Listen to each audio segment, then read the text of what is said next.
OK，Yamala，要么 knock Tremoko，缺血，Opalako. 巴罗马卡拉。Well, it was in 1971 Wow. that I visited again in 74. And I did know, well, we can talk about the Abbé Chamda, but because he hosted me.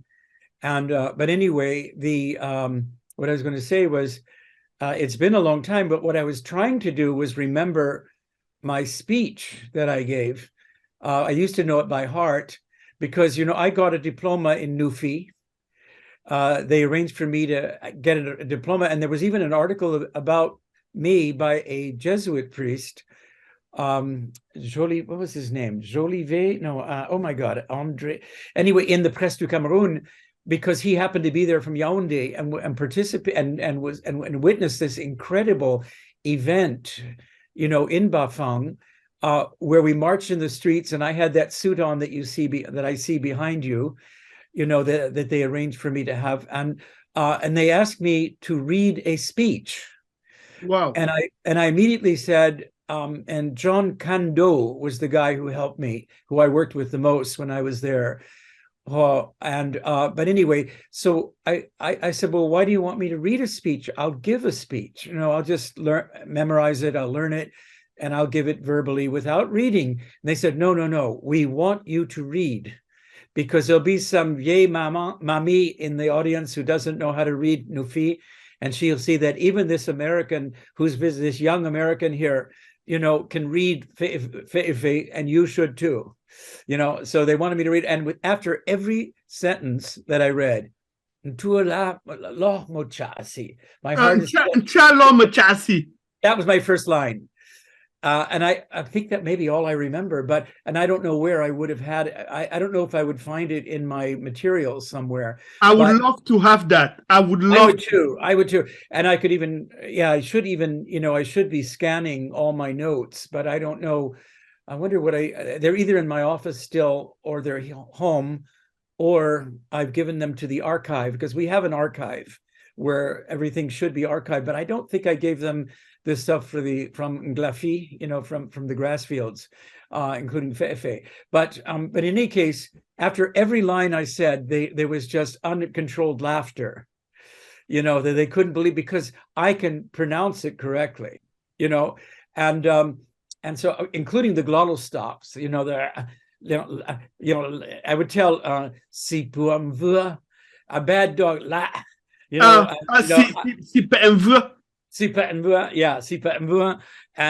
I used to visit a wonderful French priest. I lived in Bafang with the Cameroonian priest, but he came by to borrow the Land Rover sometimes. But he invited me to Compagnie, to Banja, yes. Stay with him a couple times, and he had a wonderful relationship with the kids. But he had a big German Shepherd, who only barked at the Cameroonians. He didn't bark at white people. So you're the other priests. This is a real story? Yeah, it's a real story. I mean, I have so many stories, but the fact is, we used to say he was a racist dog, So and so I would say stop la, si peu mvua, yes. Yeah. And I'm trying to think of what I mean, I can tell you stuff. Obviously, you looked at my dissertation, so I know a lot about Fe'fe, but fe'efe'e, sorry.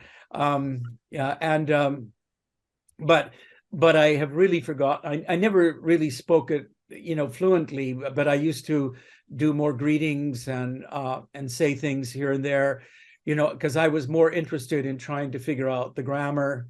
And I met another person whose work you must have seen or know about, is Per Ngangum. Per Ngangum, yes, I heard of it.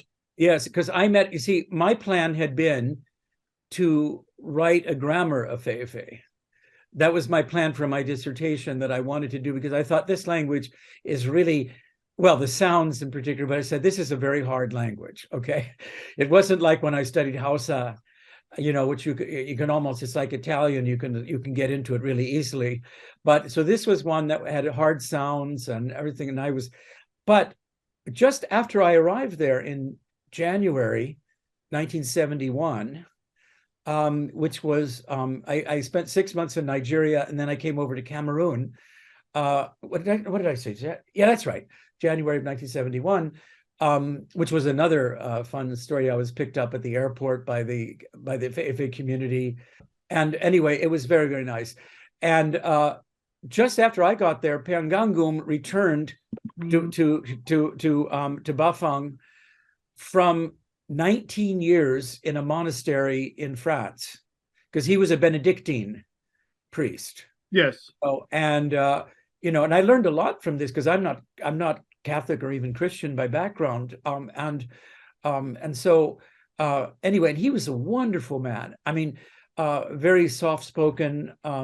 When I would talk to him, he would say to me, "Ah oui, oui, j'ai vu ça aussi, j'ai vu ça," and he wrote this very nice grammar, which I have in my office, but I don't know how available it is, because it was published he was somewhere in the Alps area, I think. I don't remember where he was, where the monastery was in France. But in any case, when I saw that, when I saw that, I have an espresso my wife just delivered. Okay. Say hello to her.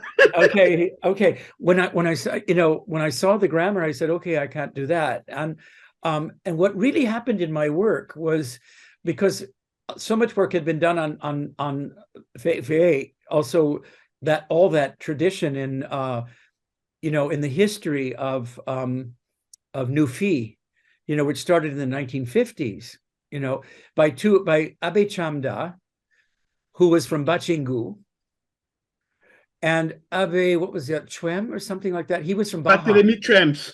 Yeah. I mean, two of them, and they knew Per Stoll. Per Stoll, yes. Yeah, who had said that this is the dialect you should do. Now, I mean, the great advantage of Fe'fe, I mean, it was, when I got there, well, actually, I don't know, this is being recorded. I don't know if I should tell the real story about what happened when I got there, because there was a controversy over what language should be on the radio, which dialect, Yes, we all know about it. Yeah, you know about it, yeah. So I arrived in the middle of that. In fact, have you heard the name Gabriel Nissim? Yes, I heard. Yeah. I think he was from Gomala, something like that. Yeah, he worked on Gomala, and that was the other dialect, if I can say dialect, okay? And I met him, actually. He's a very good friend of mine. He's now 85 or 86 years old. He's in France. We just saw him when we were there last fall. So he's very alive. Yeah, he's a Dominican priest, okay, and he a very interesting story, because he was of Jewish background and converted, and I'm Jewish by background, and so but anyway, but I went to meet him. They had the Dominicans, there were 4 of them, and they had just come out of the monastery and said, our calling is to do something to help people. So one of them worked on the radio there, one of them worked, and he decided to work on the language, and somehow he got involved with Gomala, whereas I was doing fe'efe'e, and he, but I went to meet him once. I forgot who took me to him, but when I met him, he was suffering from le palu. Yes. And we just talked, and I thought, oh my gosh, I'm meeting the enemy here, because he's working on Gomala, right? And, so why was that like conflicting? That was 1971. Yeah, when I was there, the whole time in the first half of 1971, because Fe'fe had been on the radio, but there was a change of ministre, and the minister who took over, I guess, I don't know if it was education or what the ministère was, but he was from the Banjoun speaking area, the Gomala speaking area, and so they said, and so they argued over which dialect was the one. When Bamilekes meet in Douala, what do they speak? That was the argument, okay? And that's what I wound up in the middle of this, in a major way that I'll tell you in a second. But what I wanted to say about Gabriel Nissim is that as we were talking there, I mentioned this. He said, "Ah oui, j'aime pas ça. J'aime pas cette bagarre entre les Bamileke. C'est pas bon ça." You know, and he said, and as I was leaving, he said, "La maison vous êtes ouverte." You know, and I stayed with them once because they had what used to be the German consulate, the German embassy building in Douala during the German occupation, the German colonization before World War I, you know, and it was a very big, beautiful house, you know, built at that time, you know, so I went back there. No, but what happened was I wound up going there and I met the Préfet who was from Yaoundé. He was a Wando, and the priest took me there immediately, you know, to introduce me. And I remember we had Perngangum and Abichamda, and we said we had a great time. I'm sure he gave us a glass of champagne or beer, I can't remember which. And he said, we're going to see each other a lot. And the Préfet was a very nice man. But immediately after that, there was a tragedy. His nephew, I think it was, who was staying with him, borrowed his black Mercedes without permission and crashed it and then killed himself. Oh, yeah, it was really bad. So the Préfet left to go to Yaoundé, okay, for the day, right? And during that time, the Premier Adjoint and the acting mayor, who were both from, one was from, I don't remember, one was from Baham, I think, and the other from Bayangam. No, what am I thinking of? The other big village besides Banjul. But anyway, Baham? No, another one. Not just Bayangam? above. Yeah, Bayangam. Yeah. So they called me into their office. And Abbe Chamda took me there and he said, "What are you doing here?" And they were very unpleasant. I'll make the story very short. But this was like a Thursday, I think. And they said, "Where is your authorization to do research?" And the consulate in Lagos had never told me that I told them why I was going, but they never told me I needed, you know, a permission to do research in Cameroon, which when I went back in 74 and 77, I already knew, and things had changed. And we did everything, including we had Cameroonian students working with us. Etienne Sadembourg was working with us. Okay. And Ange-Robert Domche was actually speaker of also of Gomala. So, and then we had Marianne Boum Ndongmo, who was a Bassa. So we had 3 students that worked with us. But anyway. So you work with Professor Etienne Sadembourg? Oh, yeah, sure. He was a student. We brought them to Bamenda, you know, because in 77, our center was Bamenda. And so we brought all 3 of them there. And we had well, that's a whole other story, but I'll finish this one. So with this one, what happened was I didn't have any authorization to do research. So they said, he said, "Well, then you must leave the department right away today." What? I said, "Right away." I'm sorry. He said, "You must leave the department and go back to your country." You know, that's how unpleasant the acting person was. I think it was the sous-préfet, maybe. Anyway, so no, it has a happy ending. I'm just telling you the story. So what happened was, Abbe Chamda said, is it okay if I take him? I was going to take him to Yaoundé on Sunday. Can we wait until Sunday? It was Thursday. And he said, "No, he must leave today, tomorrow morning au plus tard." That night, they took me to the seminary in Kongsamba. So we left the département, right? And the next morning I was in Douala, and then I was accompanied by Njipua, what was his first name? Njipua, who played a big role in, I don't know if is he still alive? I don't know. I haven't heard from him in a long time, but he was a very nice young man. He was sent with me as my escort. And we stayed in Douala together. The community put us up. Then we went to Yaoundé, where the professor Ongum Louis Marie, I think. He was a literature professor. who had studied in Toulouse and Paris and in France, I remember. And he and his wife put me up for 2 weeks. It took, we had to get Père Mvang, that name from the Histoire du Cameroun. He was the one that had to help me. But so we went to see him, and Professor Ongum took me to see him. I forgot what his title was, but he was in the Ministère de l'Éducation, but he had a special title and he was in charge of this. So and he looks at me and he says, but ce n'est pas la procédure, il fallait avoir l'autorisation avant de venir. And he started shaking his head and he was walking away. And I thought, oh my God, I'm going to have to go back to Nigeria, And, so you were coming from Nigeria before? Yeah, because I spent 6 months working in northern Nigeria doing research on a language there.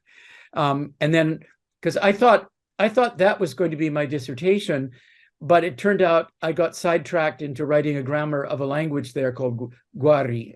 But anyway, and I said, okay, I'll go to Cameroon and I'll find a dissertation topic there. Yeah, and I think the questions are going to ask me how I got involved with fe'efe'e, and I'll tell that maybe when we get together on Saturday, But so I was shaking my head. I said, oh my God, I'm going to have to leave the country because I was supposed to have an authorization. And then as he's walking away, I see his back to me and he stops and he turns around. He says, there is one thing you can do. You can ask your consulate to request this authorization. Who was saying that? Père Mvang. Angel Benveng. Yeah. So he said, you can ask your consulate. Yeah, your embassy, I think he said, but there was a consulate right next to it and all that. So I said, so we went there and I met the sous-consul, the vice consul, who was a very nice man, and was immediately envious of me. He said, oh, I wish I could do research here, but I'm not allowed to. Because he works for the government, for the US government, Oh. And, as the vice consul. Well, the rest of the story simply was it took 2 weeks because they had to type up a request. Oh, luckily I had proof that I had a Fulbright fellowship. That is, I had a government fellowship, and that's the only reason they did it for me. They requested that they consider giving me an authorization, okay? And it took 2 weeks because, first of all, the secretary explained to me that she had to type this thing, on an electric typewriter that they had, and she was not allowed, it was a diplomatic letter, and a diplomatic letter cannot have any typing mistakes. And you also can't white it out or use self-correcting thing that we had in those days. There was a thing you had, a self-correcting that would, if you typed the wrong letter, it would pull off the letter off the paper, but you could still see that there had been something else there. So diplomatic. So if she said, if I make one mistake, I have to completely start over and type it again. Wow. I don't know if you realize, you're a young man, how lucky we are with computers, like me as a professor having to write letters of recommendations for students to get jobs and various or fellowships or anything like that. If somebody just asked me to write for 12 different places and keeps apologizing that there's another letter, could you do that? Well, what do? I just change the first line to what the job is and then send it in. Exactly. I just changed the name of the university, right? Yes. But in the olden days, I would have to type the whole letter over again, unless you did something impersonal that I know. I only saw one person do that in my field, Noam Chomsky, the most famous person in my field. And where he would say, here's my letter in one line, here's my letter for this position. And it would just be to whom it may concern. And it would be the same letter. But anyway, so it took 2 weeks. And then it sat on the minister's desk for several. We kept going back day after day. Has he signed it yet? No, he hasn't signed it yet. And that kind of thing. And I was feeling very bad because I was really, I was staying there with Nzipua. We were sharing this double bed that was in Professor Ongum's study, and I was keeping him from his study, and I felt very bad about it, but anyway, but then we got it, and we went back, we went to see the sous-préfet and the premier adjoint to the mayor, you know, because there was no mayor. I think there was a vacancy for the mayor. And all it said was, I have that letter somewhere. I said, nous ne voyons pas d'inconvénient que Monsieur Hyman fasse ses recherches. It was something as simple as, we have no objection, right? Okay. Okay. And I thought it was going to say, we authorize him. I didn't know what I was getting, right? or he has permission, right? But it said, we don't see any inconvénient. We don't see any drawback to his doing this, you know? And so, and they said, oh, soyez le bienvenu. They were very happy, and it was all over. Okay. So I don't know what happened exactly, but which sous-préfet was that? From what city? Well, they were both in Bafang. Okay. Yeah, they were both in Bafang, but I don't know. So I guess each of the department has some sous-préfets. I don't know how that worked. I don't remember their names or anything, but they were very polite and pleasant when I went back to see them with Abbé Chamda. And oh, he was a great man, Abbé Chamda. I mean, he was really impressive. But anyway, so everything was fine after that. So the first 2 weeks, basically, I spent in Yaoundé.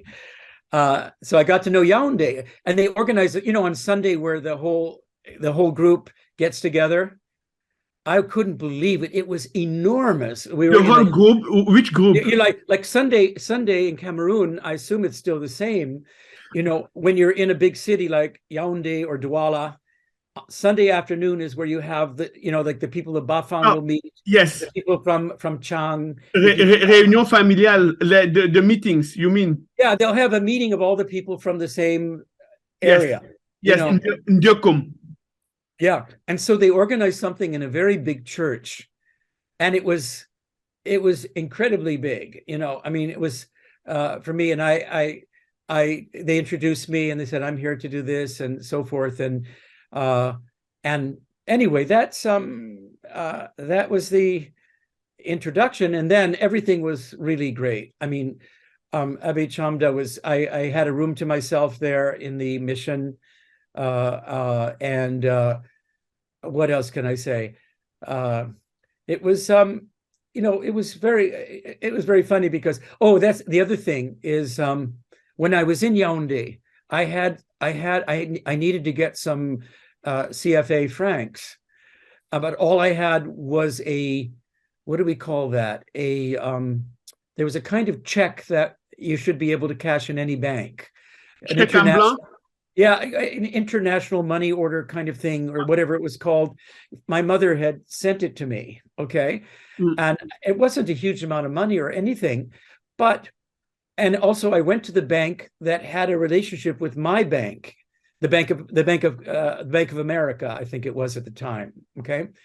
And I forgot which one, BC, or I can't remember what bank it was in Yaoundé. And the guy came out, they and they said, we can't cash this, we don't know you. And I mean, it's really funny. See, in Yaoundé, they have foreigners, so they have to be careful. So, but anyway, so that I said, well, can I see the manager? And I said, look, this is a check. In Nigeria, I had no trouble cashing it. You know, I don't know why, but in Ibadan, for example. So I went back and I said, well, I'll have to try Bafang. Well, I go down to Bafang, and it turned out the bank guy, I had already met him in the mission.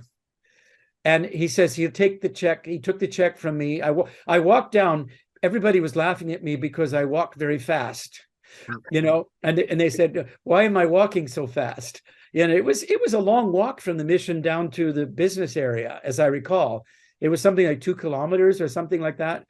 Maybe it was not that long, but because it was a straight street, it seemed like a long walk to me. Anyway, and the guy comes out, who is the bank manager, and I had already met him, you know, at the mission. And he said, oh, no problem, I'll cash this for you. He said, well, we have to open an account. I said, no problem. He said, I can advance you some money if you'd like. And I said, well, I think I'm okay. But so it was quite different, you know, the welcome I got there. And of course, but as you know, if you know somebody, if they trust you and all of that, but in Yaoundé, I couldn't get my money. So, yeah, go ahead. I was going to say in Douala, oh my gosh, I think I forgot the name of the hotel that was owned by somebody from Bafang. And when we got there, when I arrived there, I was picked up at the airport, taken there. I'm trying to remember. I think Abe Chamda came down to I think he did come down to Douala. This is when I first arrived from Nigeria by air. And or did I fly from Togo? I'm trying to remember now because I went to see my friend in Togo.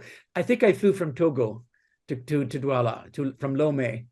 Anyway, so and on the hotel, on the roof, they had a big banquet, and with all of the camarones, all the seafood and everything. It was fantastic.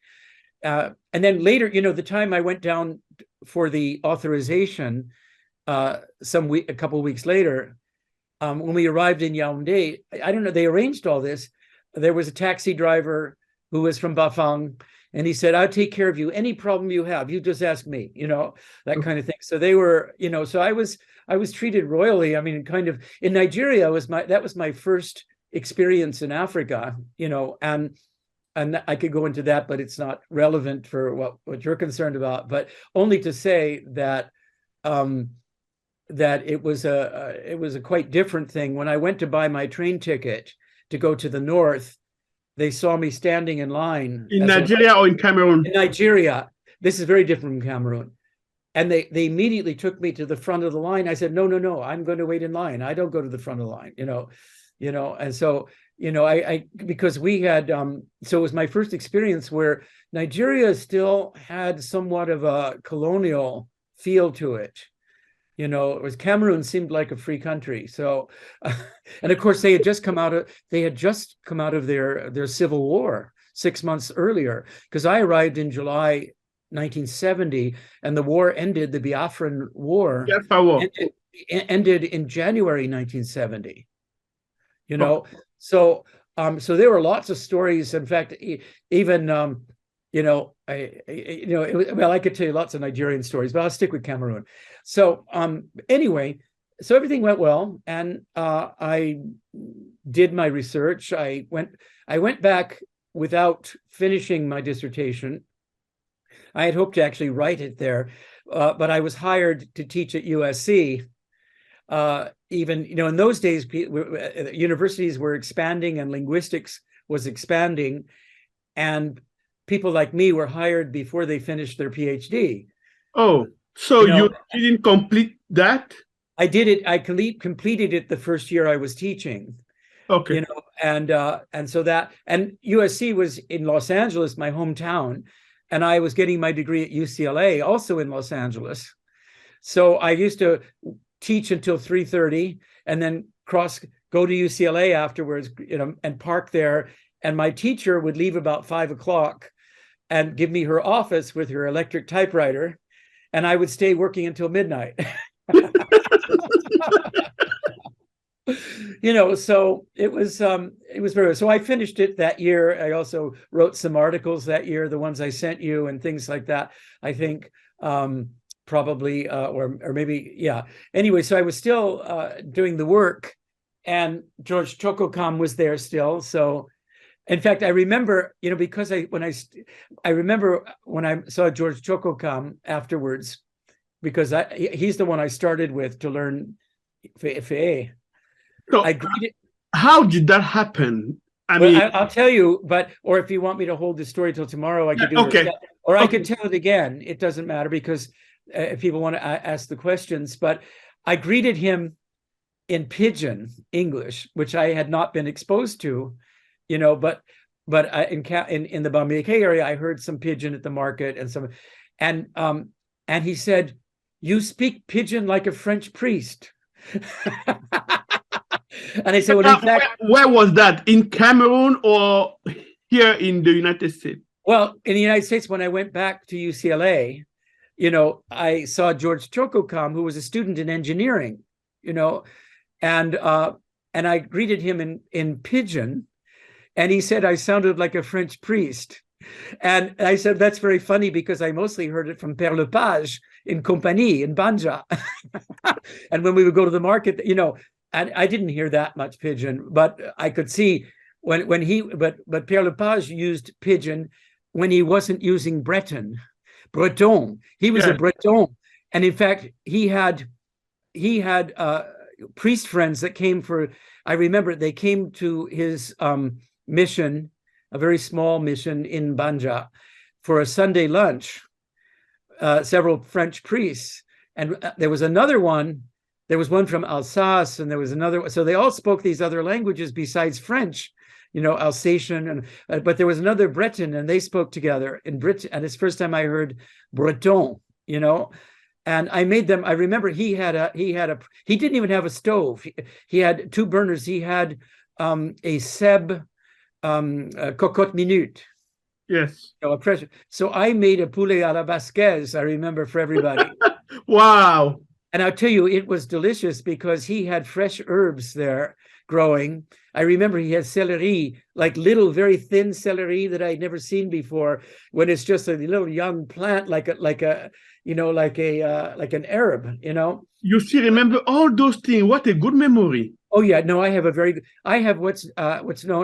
good episodic memory for small details about events and things people said, and then I have to say, if I can speak, since I don't know, they're all probably gone by now, these priests, but certainly Père Lepage is, because I saw him back in France, and he had some problems, and he definitely died, and it was very sad. But on our honeymoon, when I married my wife, we stopped in Provins, or I don't know if they pronounce the S, and Provins,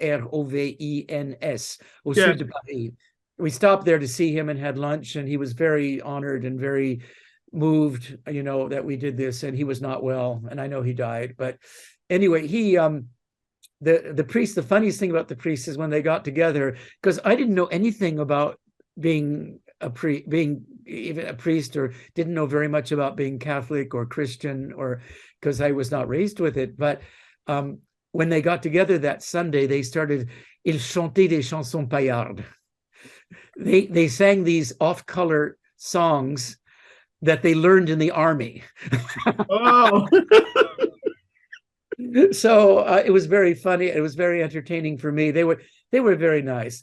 But the priest, the Cameroonian priest, now what happened was, he came once, when I first met him, he was coming to borrow a Land Rover from the mission in Banka, and I told him, and he said he was going to the 2 most isolated villages of the Onkam, to Fonjo-Mekwet and Fondanti. Wow. Okay. One weekend after the other. Okay. And he said, would you like to come along? So I asked Abbé Chamda, I said, what do they speak in Fonjo-Mekwet and Fondanti? And he said, he went like this. He said, c'est un fe'fe très nuancé.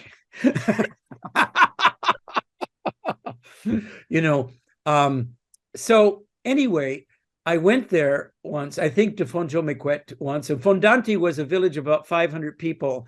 And I have these wonderful slides. I should get them converted, somehow. I don't have I had a bunch of photos and they disappeared when we moved here to Berkeley. I don't know what happened in 1988, but I had wonderful photographs of that event, the Ntûmbhì event, and other things, but I have slides. You still have it? I have slides. I only have diapo. Okay, even that would be helpful. Yeah, I should find them and figure out how. I know a friend of mine some people have things that you can use to convert them to PD, to JPEG or something. I'll look into that. I'm not going to let this go. Yeah. But anyway, because I have beautiful slides of that day. It was a beautiful day, and also other things. I have Abbé Chamda like this, holding these big purple things. And I asked people, when I would show the slides, I would say, what do you think he's holding? And nobody could get it. They were big, like this, like really big. And they were des avocats, these enormous avocados, Yes. And so anyway, where was I in the story?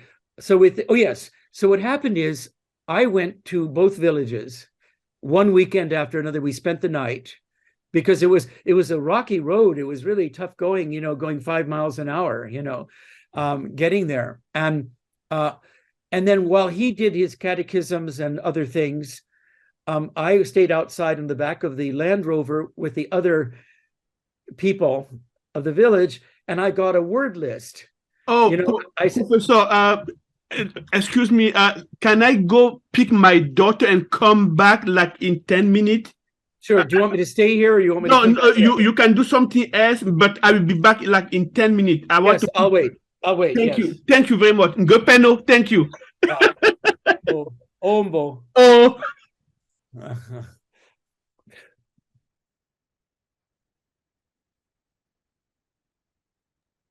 Je suis là.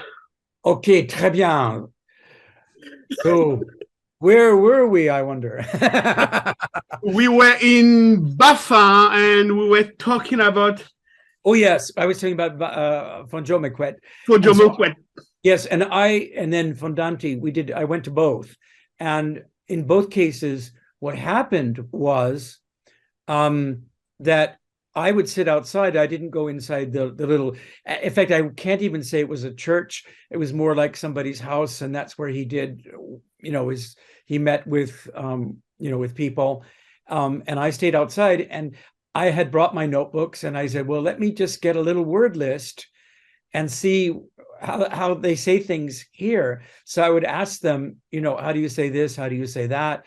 And what I discovered, which I wrote about later in that little pamphlet on the orthography, was everywhere that fe'efe'e had a long vowel.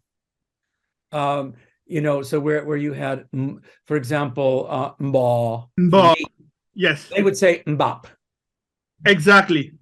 Okay, and in fact, most of Bamileke says mbap. Okay, exactly. There have been some sound changes in fe'efe'e like that. And if they had ye for sing, for see, or yun, you for buy, or something, there was an and yun or yen. Yun, yes, yun. Yeah, exactly. Because you were from Bana, you said, right? Yes, I'm from Bana. I think Perangangum was from Bana. No.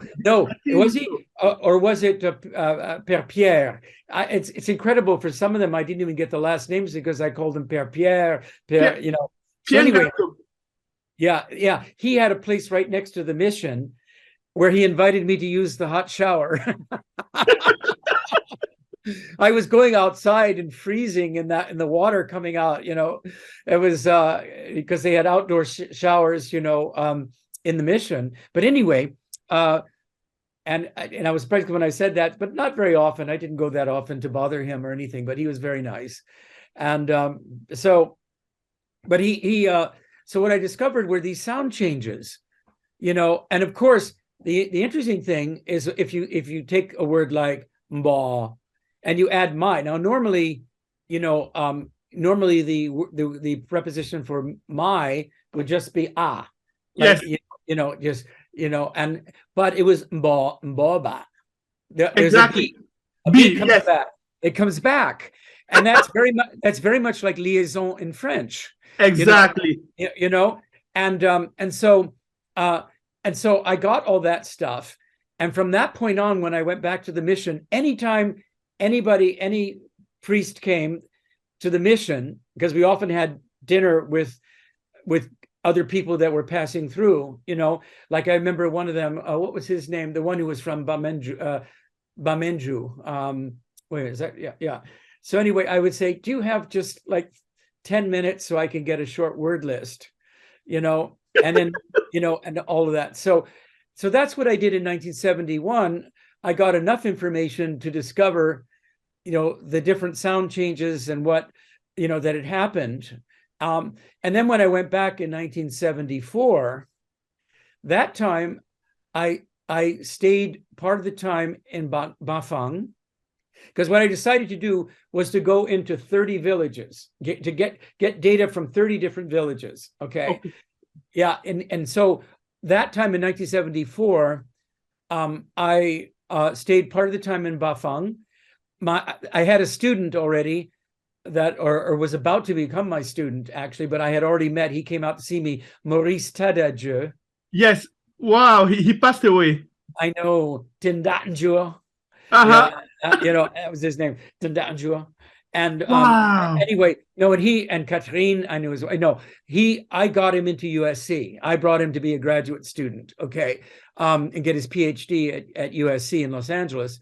But anyway, he arranged for me to stay with the priests in Chang, okay, and that was Père André, an Alsatian, a French guy, and Jacques, who was from Bayangam, I think. Yeah, he was definitely a Romala speaker. He was wonderful. In fact, all the women fell in love with him. He was such a doll, sweet guy. But he was a priest, But anyway. Who are you talking about now?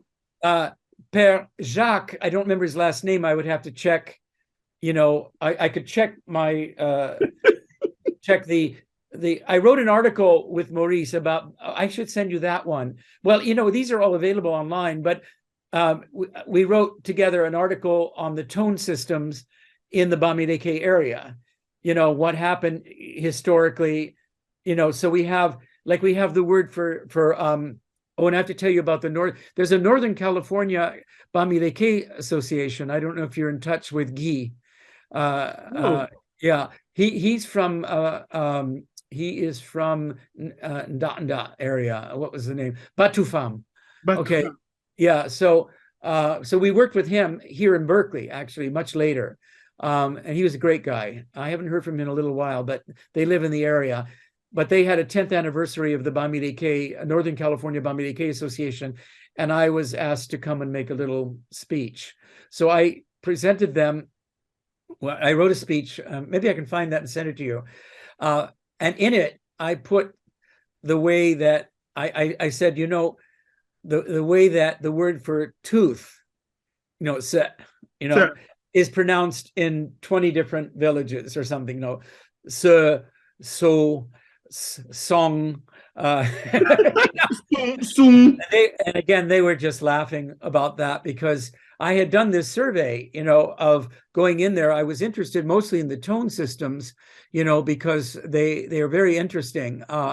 And also in Mijumba and so forth, because the first person that had worked in this area, Forhova, the first person from outside, he had been in Bangante.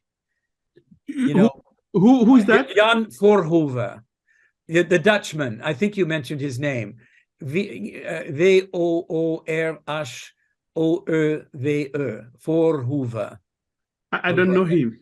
Oh, I thought you mentioned him because he was the other one that had written a lot of stuff on Bangla. Maybe I'm getting confused. Anyway, I thought that was in your messages, but maybe not.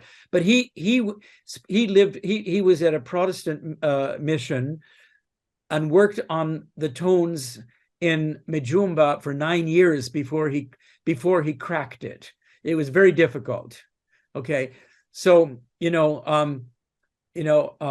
I always joke that Jan Forhova, who I worked with him, he came in 1974 and in 1977 to Bamenda, because we moved to Bamenda, which has even greater diversity than the Bamileke country. There's some languages that are in the same group as Bamileke when you cross over, like when you go to Fontem, from Chang, or when you go just over the border from Babaju and that area, Pinyin, and so forth. Some of the languages, the Ngemba languages of around Bamenda, are in the same group. But we found there were others, and there's some that are high up that are in the same group that weren't even known until we got there. Really small. Just like one village, kind of languages, and very different. Wow. Limbum is fairly well known, and we divided it into Eastern grass fields and Western grass fields, because the Eastern ones all have something in common, and Bamileke is the biggest group in that, And what's called Bamileke is actually, if the Ngemba speakers were on the French-speaking side, they would be called Bamileke, like Mankon and Bafut and those guys, So Mbui and some Bambili, those guys. But anyway, so in 74, I went back, and I also spent time with Gabriel Nissim that I mentioned, with Père Roger in Banjul. So he took me around. So everywhere I went, I had this thing organized to get word lists and also look at the possessive pronoun system, so that I could get the noun classes. Okay. And because I also did, one other thing that might be of interest, the mission was also right next to the collège. Saint-Paul, what was the collège? Saint-Paul. Yeah, okay. In Bafang? In Bafang, yeah. Yes, Saint-Paul. Yeah. So anyway, and that was run by Canadian brothers at the time. I don't know about today, but at the time, and they invited me to come into the to come into the classes to tell all of them about fe'efe'e, okay, about linguistics and fe'efe'e, okay. And so I started. They arranged it so that they grouped in. I think they had 3 different years of classes, and they grouped them all together by years. First with the youngest ones, okay. And so I went in there and I started by saying, "Aujourd'hui, je veux vous parler de la linguistique." And I turned to write in the first group, la linguistique, on the blackboard. And I didn't know what I did, but the whole group just started laughing, uncontrollably laughing, okay? And it turned out, je suis gaucher. And they hadn't seen a gaucher like that, writing with my... Just because of that? Yeah, because I was writing with my left hand. Yes. So the Canadian brother came in and explained to them that in the United States, they don't change you to write with your right hand. They let you write with your left hand, okay? And people would look at me, even in France, when I went there, I studied in France in 1966, 67, and when I would sign a traveler's check in a bank, sometimes they would say, "Comment est-ce que vous faites ça?" They were surprised. And I don't write like this, like some gaucher. I write like this, But what happens is, the problem that I have is when you're writing with a pen and you go across the page, yes, you can smear the ink, because your hand goes over it as you're writing. Over it. Yes. Yeah. Whereas if you're right-handed, you just go from left to right, and there's no problem, And so anyway, so that was the story. And I did an experiment with each of the class. The next class, they laughed a little bit, and the final class, the oldest ones, there were just a few little like that, But the first group they were shocked. I don't know. See, what year would that be? That would be after there's CM2, and after that would be CZM, I guess, right? Yes. Yes. Yeah. Anyway, so the French system. Of course, in Bamenda, we worked with the English system. But so what I did was I gave them some words, and I said, "I'm going to give you words. I'll put them on the board, and you write how you say my. Do you say a, za, ma, na? Yeah, na." And I have all those sheets, the data. Now, the only problem, it was not a very good experiment, because I did not have any guarantee that they were native speakers of Fe'fe, because they could have had people from other villages or other places. It's the Onkam, so they were probably they all said they knew Fe'fe, but they would do funny things, like they could take a word like if you just take the word like "se" for tooth, somebody might put "na" after it, instead of "za." Yes. And and the other thing with George Chokokam, now he was raised in Yaoundé. So what I discovered that I didn't know until I got there, words like fire, he would say mo.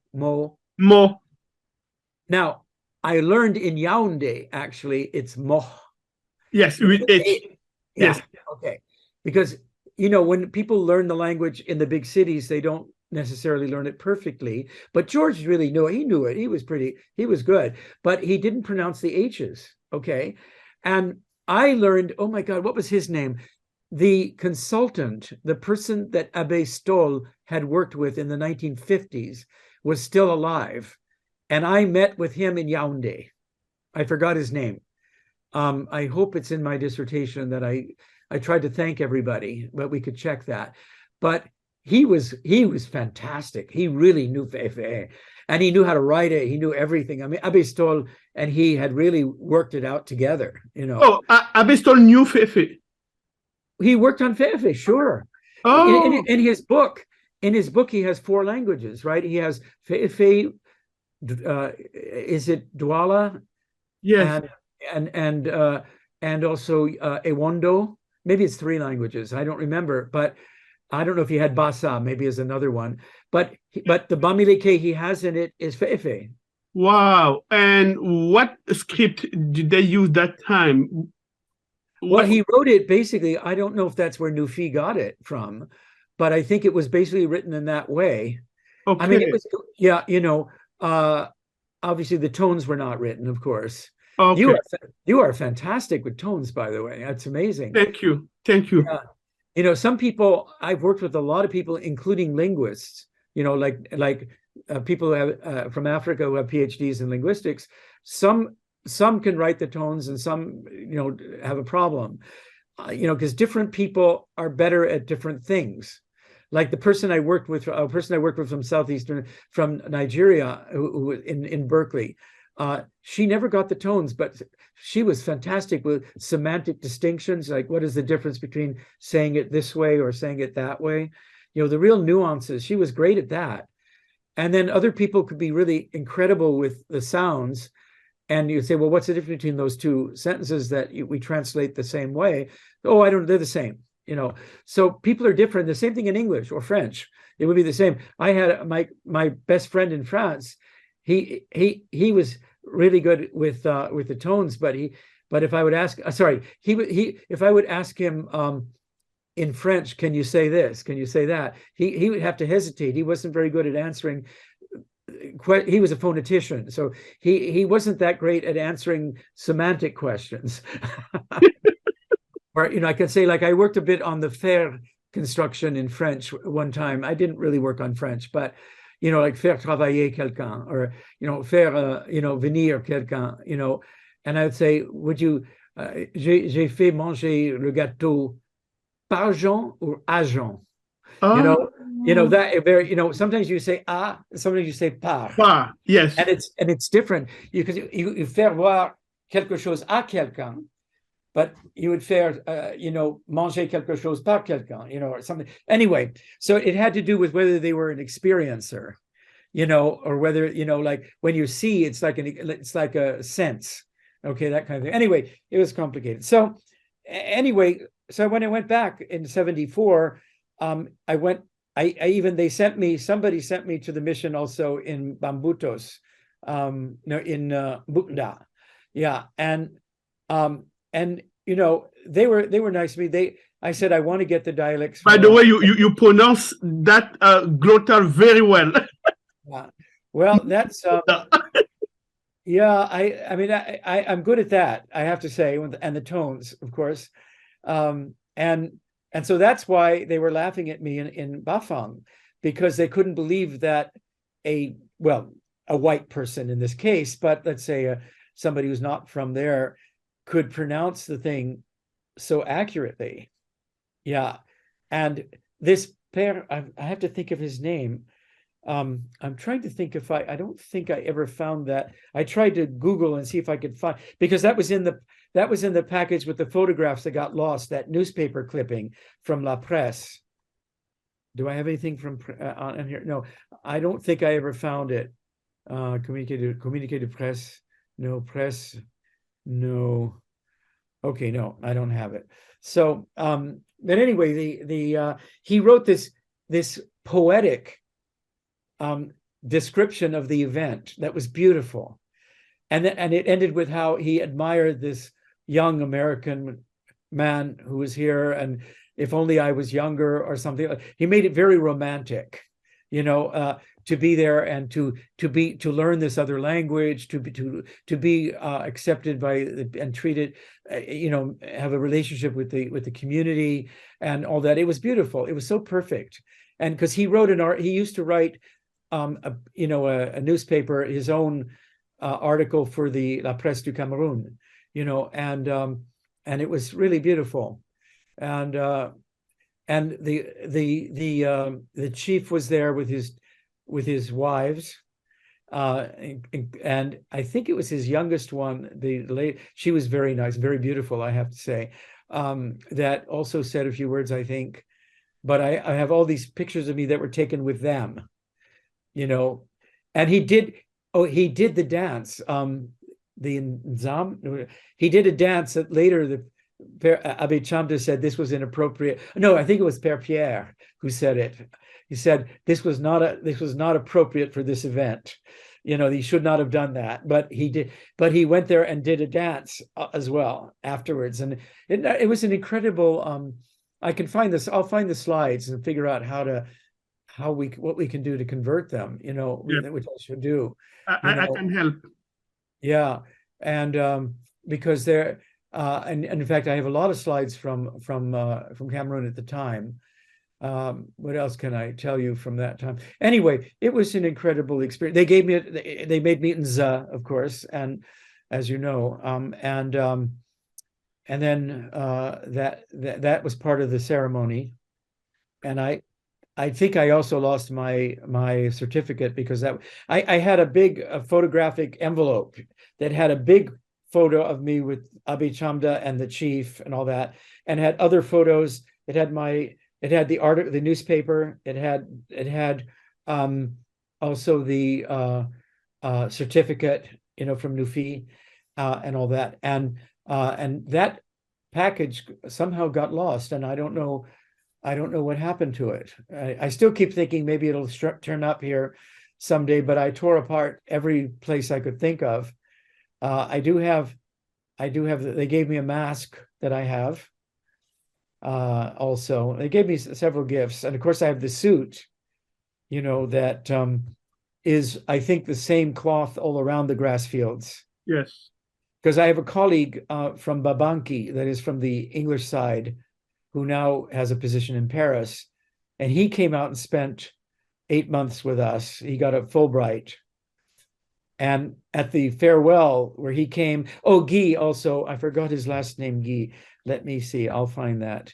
It's not that I forgot it, it's that it's very long and I always, let me see what I can find. Guy. Oh no, why don't I'll find it anyway. But he came with his family to our house. We had a farewell dinner for Pius Akumbu, who may, I hope, come again the end of April, because there's going to be a small workshop. But we had everybody here, and I surprised everybody by putting on the suit and coming out. And they were all smiling. They thought it was really nice. Yeah. Because you don't know. I mean, what's funny is, as I said to you, I didn't know how people would react to it, because it's like, I don't want to do a masquerade. On the other hand, I got a title and we got it, and I have the suit. In what made you choose Bantu languages as field of interest? What was the trigger of that? Well, I mean, the short answer is Fe'fe. I started out in Nigeria, and I could say how I got into that. I mean, but how I got into African languages was sort of was not intentional exactly. There's lots of things that happened by accident, but I was studying linguistics as an undergraduate, and they wanted us to study a non-Indo-European language, so an unrelated language to the languages like English and French and German, etc. And I had met Africans when I studied abroad in Bordeaux, and then also I also did a German course, and there were Africans there too, studying German. And they were telling me about the Peace Corps, and I thought, well, maybe I'll go into the Peace Corps. So when I had to choose a language, I decided to choose an African language, thinking I might go to Africa. And I could tell that story in more detail on Saturday, but that got me into Nigeria, to make a long story short.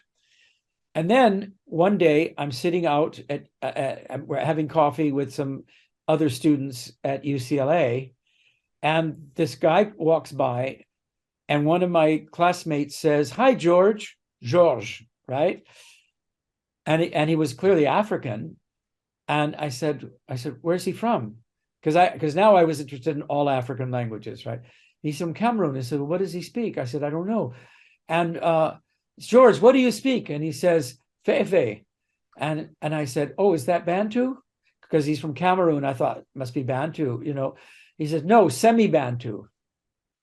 So we exchanged phone numbers, and I later got permission with my fellowship that I had to study African languages with another student. We arranged to study Fe'fe with George. And that wound up, we did some co-authoring, as you saw.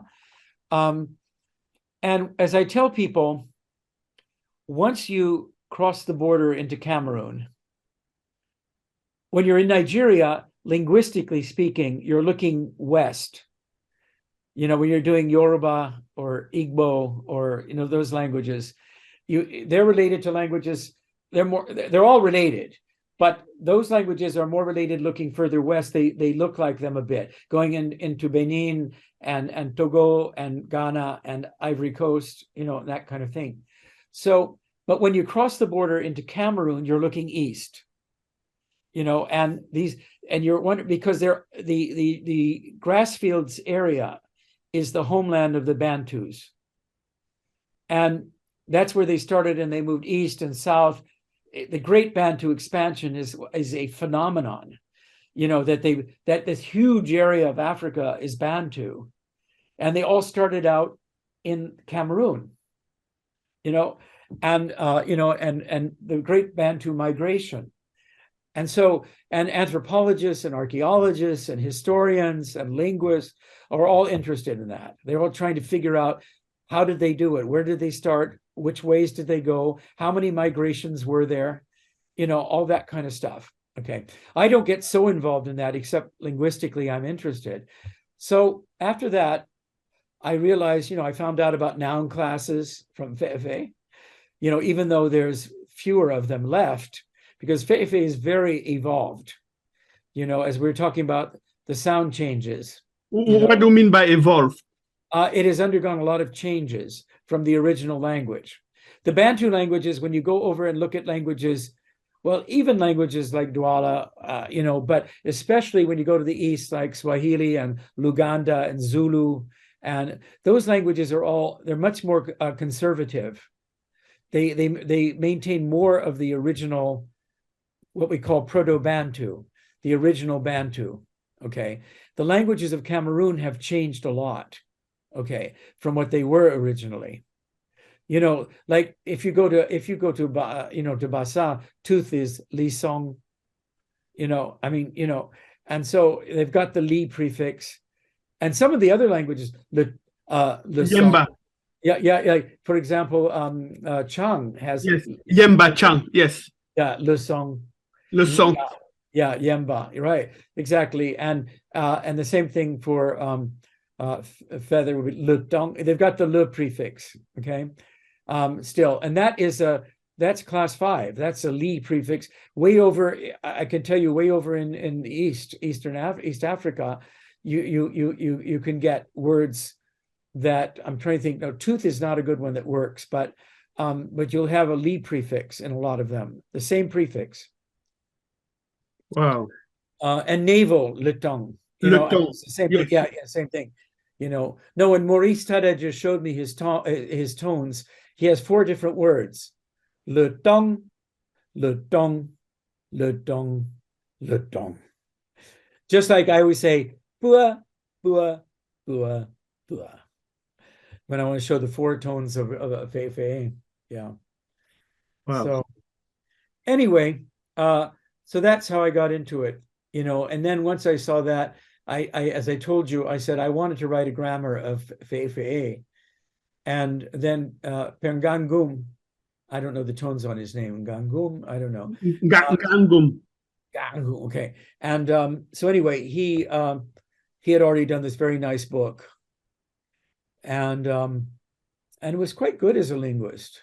He tragically died he was riding his moped and got into an accident, and he died. Not so long after I left, sometime in the 1970s.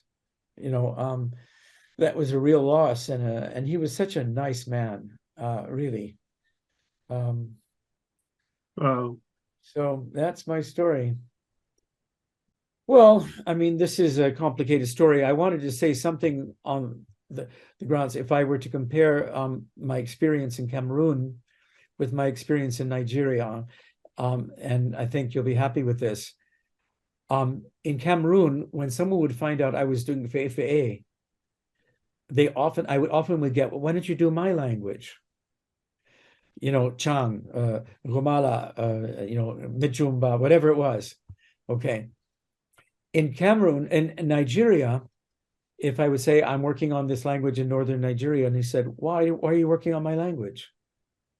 And the same thing was true, by the way, what I said about Bamileke, on the other side, on the English-speaking side, English official side, when I was working on languages there, like Kom or Babanki, or and I met somebody who would speak another language. Why don't you do my language, please? And there was a time when I had speakers of several languages in Los Angeles.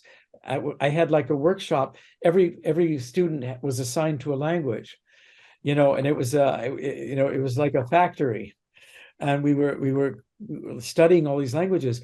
So in Cameroon, people are proud of their language. They would often exaggerate the differences between the languages.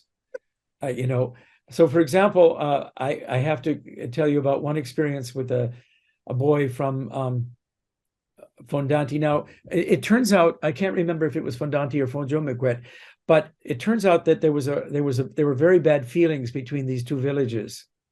Okay, that they didn't speak to each other. Okay, at that time. And Père Lepage asked a Fondanti boy, would you marry a girl from Fonjomekwet? And he answered, ah non, mon père, mieux vaut rester stérile. And we laughed. You know, he meant célibataire, no, I would never marry. And they would claim that they didn't understand each other. They could not understand each other's dialect. And I took the word list, and I could see that they were extremely similar. Same, if not same, I'm telling you. Yeah. There were some differences, but they were the same. So there's this fierté, that pride, and each language is different. My village language is not the same as your village language, whereas I tend to be what's called a lumper, lumping together. So when I went to Chang and I went to Bangam, yeah, and I looked at and Balu and I said, these are all to me they were the same, but others would look at it and say, no, they're completely different, so. And other linguists, some linguists would say, like, why Bangam? I said, why Bangang? I'm sorry, Bangang. I said, why are you? I said, this was a missionary. I said, why are you not trying to join it with Chang and have one literary language? And they said, no, well, this is what we're doing. Because from the SIL, it's called. Have you heard of the SIL? Yes, SIL, yeah. And they said they have to translate the Bible into every language. And obviously Bangang has some differences from Chang. For example, in Chang, animal would be na, just na. Na. And for them it would be no. Yes. Yeah, and so he said, okay, well, it's the same, but I said, but there's a way to write it. That's what I tried to do in that pamphlet. I tried to say we could write it in a fairly neutral way, that it would look like, I thought that was beautiful. It, like, for example, what would be NCHU, nshù. But if you want to pronounce it nshù, it's okay. The CH, it could be shu, it could be sh. It doesn't matter, Yeah. Anyway, thank you and have a nice evening. Oh.